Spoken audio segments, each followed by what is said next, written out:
दोस्तों जय गुरुदेव।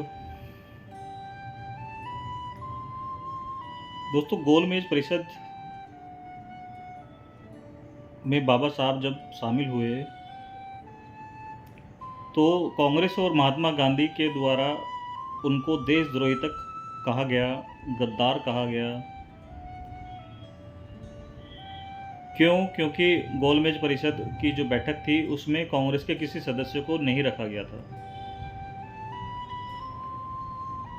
उस गोलमेज परिषद में बाबा साहब ने अपने हितों की बात कही कि दलितों को, अछूतों को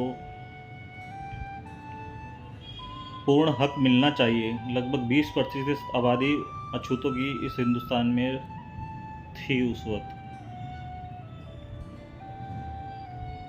इस बात को उस वक्त के पंत प्रधान कह लो या प्रधानमंत्री कह लो, मैकडोनाल्ड थे, उन्होंने इस बात का समर्थन किया। उन्होंने जब इस बात का समर्थन किया तो अगली बैठक में महात्मा गांधी की मजबूरी बन गई गोलमेज परिषद की उस बैठक में जाना। गोलमेज परिषद की बैठक में जाके महात्मा गांधी कहते हैं कि मैं पूरे हिंदुस्तान का प्रतिनिधि करता हूँ। मैं सरदारों को और मुसलमानों को उनको अलग से हक देने के पक्ष में हूँ, लेकिन अछूतों को मैं अलग होने का या अलग निर्वाचन क्षेत्र देने की बात के लिए मैं कभी सहमत नहीं होऊंगा। महात्मा गांधी की इस बात से बाबा साहब गोलमेज परिषद की बैठक में ही खड़े होकर कहते हैं कि जब तक अछूतों को अलग से निर्वाचन क्षेत्र या पूर्ण हक नहीं मिलेगा तब तक ये आज़ादी किस काम की। दान देने से अछूतों का भला नहीं होगा। मैं हिंदुस्तान के अंदर दलितों में सबसे ज़्यादा पढ़ा लिखा होने के बाद भी मेरे साथ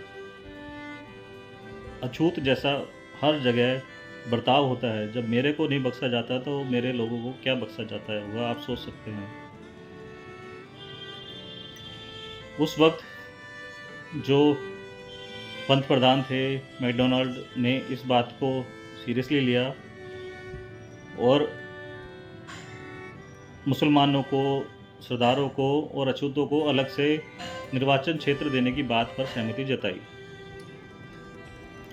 महात्मा गांधी दो चीज़ों के लिए तो राजी थे, लेकिन अछूतों को अलग से निर्वाचन क्षेत्र, यहाँ तक कि विधानमंडल में भी शामिल करने के पक्ष में नहीं थे। अब उन्होंने देखा बाबा साहब की बात मानी जा रही है तो उन्होंने निर्णय लिया कि मैं आमरण अनशन करूँगा। आमरण अनशन पर वो बैठ गए और बात आगे बढ़ती चलेगी। फिर पूरे हिंदुस्तान में बाबा साहब का विरोध बढ़ता चला गया, लेकिन बाबा साहब अपनी बात पर अड़िग रहे।